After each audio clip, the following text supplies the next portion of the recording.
You like the receptions over on Josh Downs, correct? Yeah, going back for a fourth week in a row now, I believe, with Josh Downs, the over on his receptions. Have not seen a line for this yet, but I'll take the over at 4.5 or lower. It hasn't gone above that yet, but he keeps hitting the over. So it's possible it rises. If it did rise to 5.5, I would stay away just because I have a little bit less confidence this week in what could potentially be a sloppy game against the Panthers. But as long as it stays at 4.5 where it's been recently, and actually, in fact, last week, inexplicably, it was down to 3.5. It dropped. He had a trend of hitting the over at 4.5, and then they dropped it to 3.5 last week, and he doubled that number with 7 catches. So as long as it stays at 3.5 or 4.5, I love it. And as we've talked about in the past, the reason for this is that he's just a great fit for what the offense is with Gardner Minshew. He's seen a 23% target share from Minshew. It was 16% from Anthony Richardson.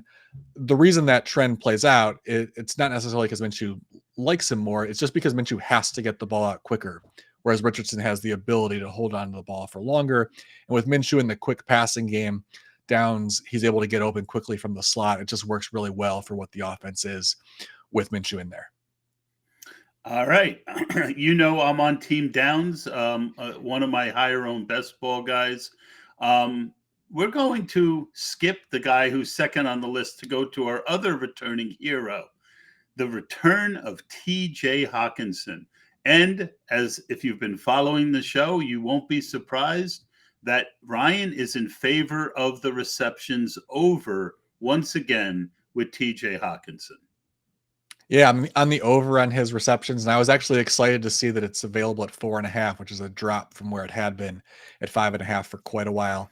If you listen to us early in the year, we played this prop the first 4 or 5 weeks of the season, I think it was, and did pretty well with it. I backed off once Jefferson got injured because a big reason why we played this was because when Jefferson's on the field, teams tend to play a lot of too high safety coverage against the Vikings, basically trying to make it harder for them to throw deep. And I was a little bit concerned that maybe teams would approach them differently because the too high safety coverage, it opens up the middle of the field more. It's the favorable coverage for tight ends. So, I mean, anytime you know that you're going to see a lot of too high coverage, taking over on tight ends receptions is often a good bet, especially with someone who's as involved as Hockenson. The reason I'm back on it this week, there's a couple reasons. The first reason is that too high safety defense expectation. The Falcons, they play that a lot against everybody. So I'm not concerned about them adjusting for Jefferson. They use too high coverage at the third highest rate in the league.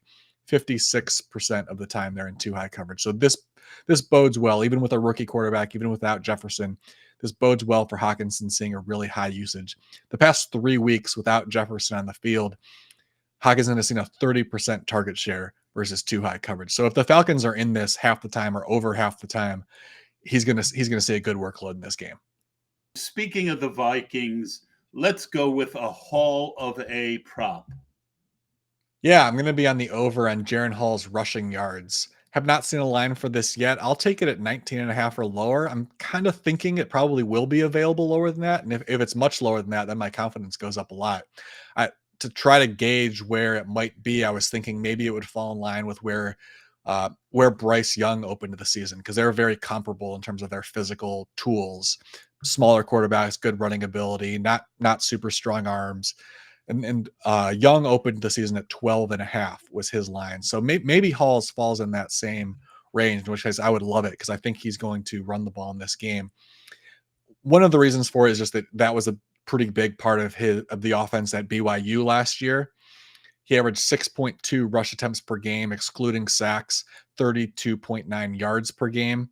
He also averaged 2.7 pass attempts on designed rollouts last year. So that's an area where he's comfortable, and being a smaller quarterback, it would make sense for the Vikings to incorporate that into their offense now with him. And anytime you're rolling him out of the pocket, he's already on the move, increases the probability that he takes off running if no one's open or if he sees a lane or whatnot. I also think that expectations are very low for Jalen Hall. I believe it was a 5th round pick. Based on where the line is and the fact that the Vikings, I believe, are 6-point underdogs, or maybe 5.5-point underdogs in this game, the expectation is that their offense is going to take a huge step back. Now, I certainly don't think that he's going to fill in seamlessly for Kirk Cousins. He's still a rookie, but I think he might outperform expectations in this game. I think the Vikings offense might be okay with him. A big reason why Hall fell in the draft last year was he's 25 years old, he's undersized, and he has a long injury history. That's a tough combination. You're not going to gamble on that profile of a quarterback in the second or third round. But if he were, a 21-year-old healthy quarterback, regardless of his size, given what we've seen from him over the past couple of years, I think he may have gone in that range and expectations would be completely different for him. So in this particular game, we're not worried long term. The injury history doesn't matter to us.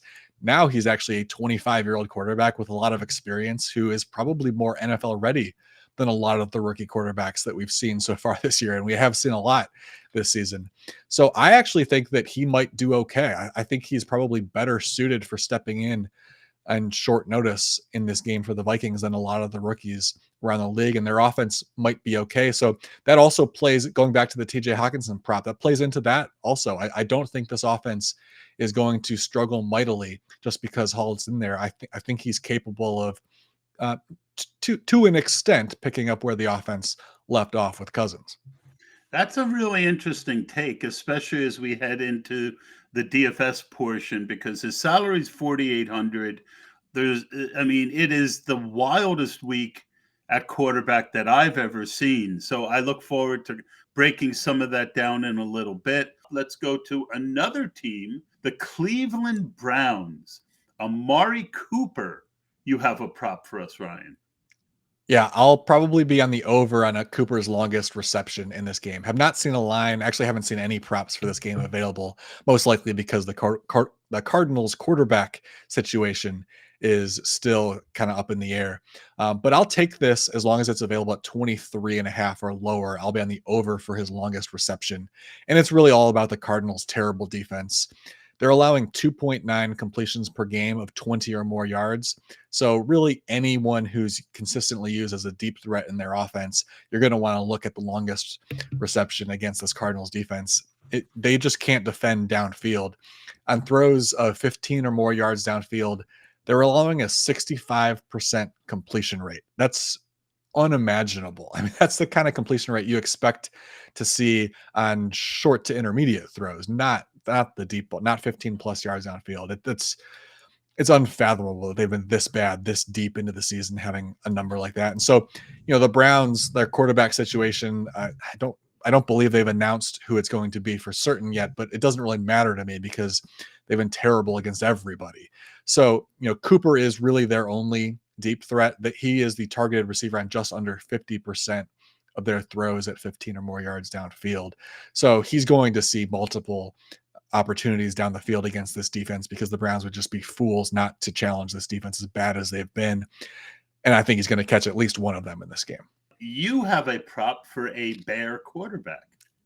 Yeah, Tyson Bagent, I'm going to be on the under on his longest completion against the Saints. They've just been really conservative this year. So this line is available at 31.5, and I'm going to be on the under. The offense, they just really dialed it back with him out there. And it makes sense. He doesn't have a ton of experience against high-level competition, so you don't want to force him to sit in the pocket and read defenses and throw downfield. Only 10% of his passes so far have traveled 15 or more yards downfield. That's the lowest rate in the league.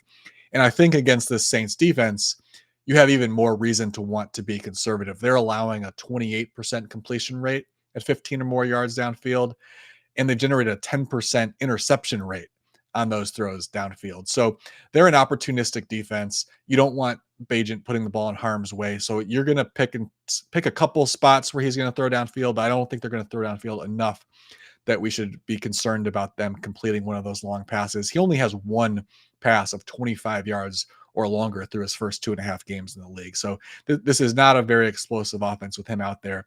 And against the Saints defense, it looks like a great spot to bet the under here.